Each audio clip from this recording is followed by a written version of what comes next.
to the show. It's the deep dive vortex where the truth will flow. We're digging deep, uncovering the lies, breaking news and stories that'll open your eyes. From missing persons to the darkest crime, we'll take you on a journey, real stories every time. Catch the pulse of the streets, feel the rhythm alive. Tune in with us as we strive to survive. This is the deep dive. Let the mystery unfold, dancing through the shadows. Welcome to the Deep Dive.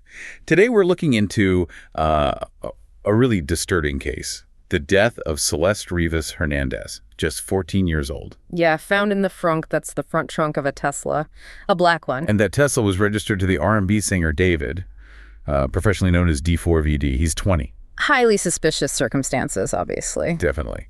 So our mission today is to sort through the sources. We've got everything from like forensic details, digital evidence, like leaked chats. A massive amount of online chatter. Exactly. Versus this total wall of silence, pretty much, from the LAPD right now.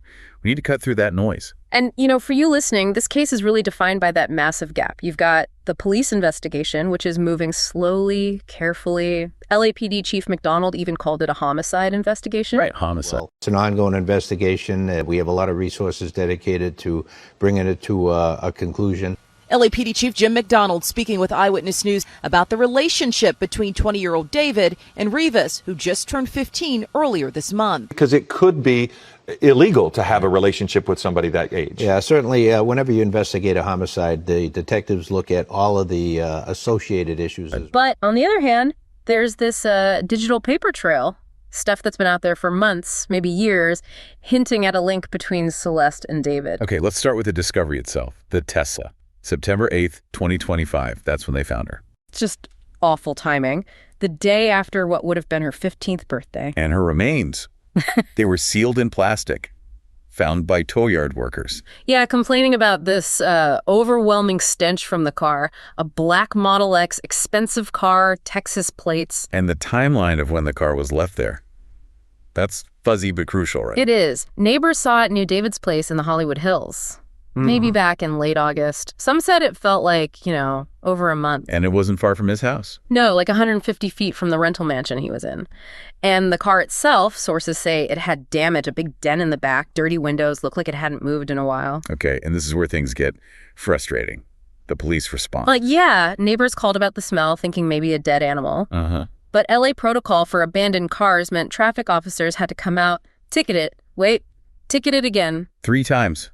On different days. 3 visits, August 27th, then September 3rd. Then they could finally tow it on September 5th. So it sat there, on the street, then at the impound lot.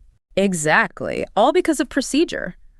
The tow workers didn't raise the alarm with homicide detectives until September 8th, when the smell was just unbearable. And those delays. Yeah. Sitting in the LA heat. That had a huge impact on the evidence, didn't it? Massive. That black Tesla basically became a virtual oven in that late summer heat. Oh, man. Which means decomposition was incredibly rapid.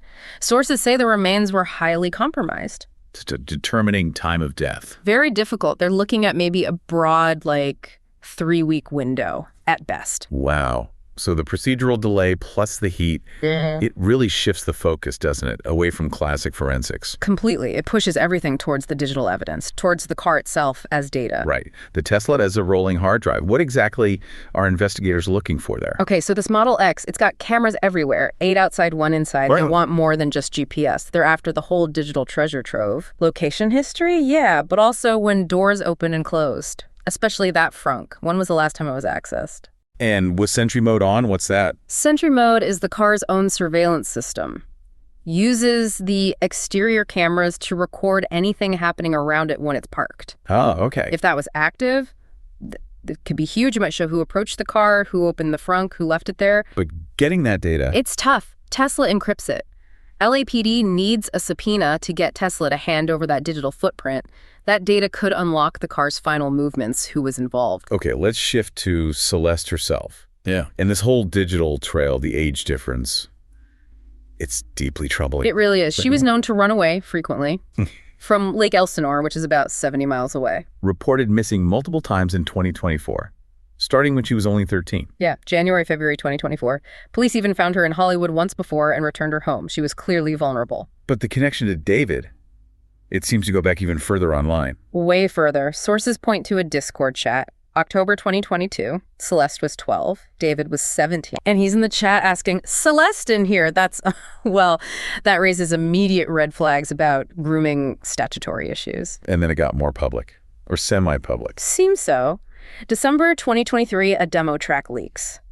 Titled Celeste by David. And the lyric Explicitly mentioned loving a girl named Celeste who supposedly had his name tattooed on her chest. Okay. And the tattoo thing is real. It appears so. Celeste's mother confirmed she had this specific tattoo, red ink, on her right index finger. And David has the exact same tattoo, same finger. These are just coincidences. They physically link them, supporting that timeline from the digital stuff. And the last time she was actually seen. Also disturbing. March 19th, 2024. Surveillance video shows her, still 13, running towards a car near her home around 7 a.m. school bus time. So she might have been running to someone. That's the implication. And then you have David's own friends. What do they say?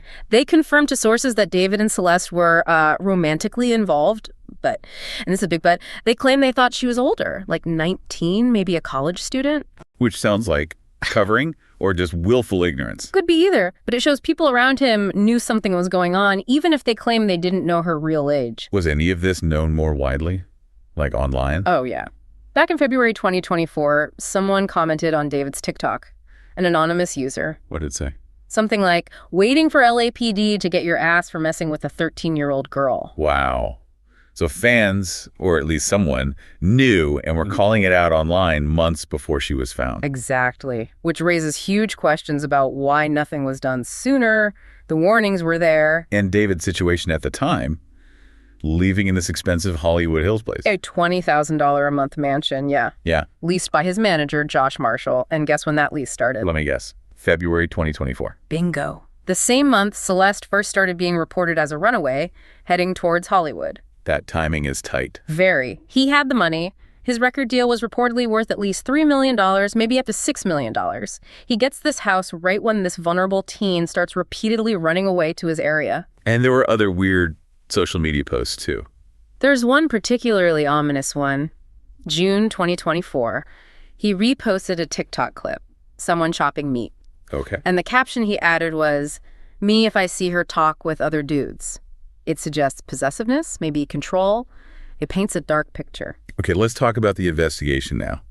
What happened when the body was found and the police finally connected it to David? Well, his reaction was pretty swift, eventually. He didn't cancel his tour immediately after the news broke. Right. But shortly after the police raided his mansion, a 12-hour raid, he canceled everything.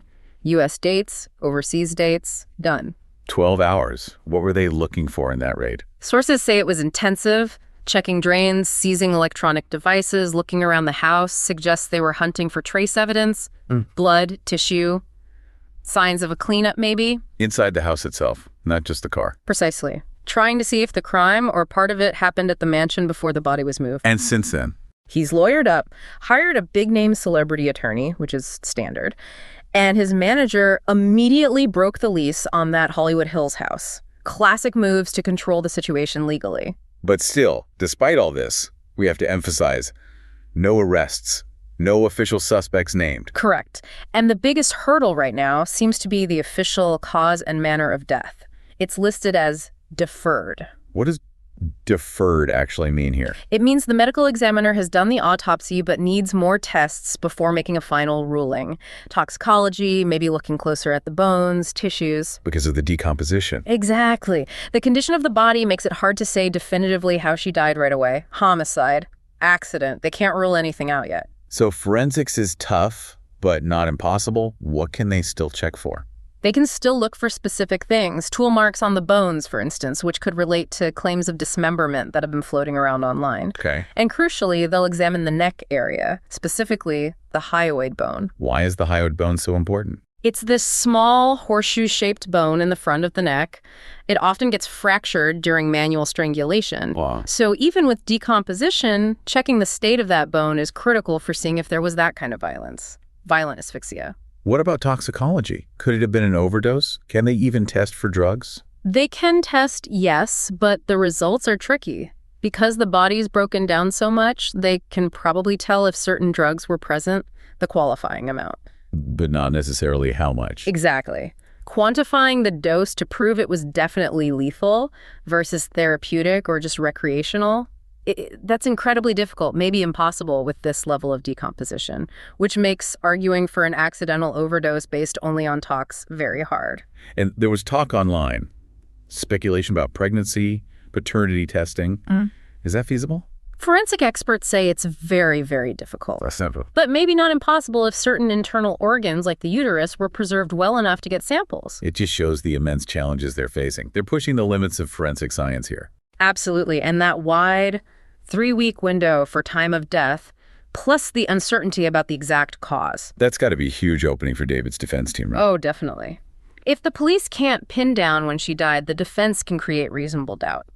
Suggest someone else had access to the car or the house during that period, that the body was moved. That lack of a precise timeline is a major problem. Which is why the LAPD is probably leaning so hard on getting that digital data, the Tesla data, phone data, trying to build a timeline that way. Connect Celeste, David, and that car chronologically. So, okay, the circumstantial evidence seems overwhelming. The digital evidence is hopefully coming. Why are the LAPD being so quiet? It's strategy. They know this will be a high-profile case with a well-funded defense. They can't afford any mistakes. They're being methodical, processing everything, the digital stuff, the lab reports, witness interviews, to build an absolutely solid case before they move. They need to be ready for challenges on statutory rape, kidnapping, and homicide charges. They need that timeline nailed down. The whole situation has these bizarre twists, like David's career. Yeah, the irony is stark. His music streams have reportedly surged, especially for that track, Romantic Homicide, doubled, some sources say, since the body was found. It's grimly fascinating, the attention economy feeding off tragedy. And then you have things like Justice for Celeste meme coins being traded online. It's this awful collision of real-world horror and, well, bizarre internet phenomena. So while the police work, we're left with these huge, chilling questions. Who closed that frunk for the last time? What was David's actual role? Was he involved in her death, or just the aftermath, or neither? And how does not having a definitive cause of death impact where this homicide investigation goes legally? Yeah, which brings us back to where we started, really, that digital trail. Exactly. All that evidence, the Discord messages, the TikTok comments warning about her age, the knowledge she was a runaway heading to his area, it was out there, ignored largely when she was just missing. Now, that same digital footprint is potentially key evidence in a homicide case. So the question you should probably sit with is this. What does that gap, that failure to connect the dots earlier, say about how we deal with online relationships, especially involving minors, when the warnings are literally right there in plain sight? What do you think happened to Celeste Rivas Hernandez? Is David responsible for her murder, or do you think he's being framed for the murder of Celeste? Share your theories in the comments below. Don't forget to like and subscribe for more updates on this developing story, and you can also follow us on Facebook and watch us live on DLive. Until the next deep dive, stay safe and take care and enjoy the rest of your day.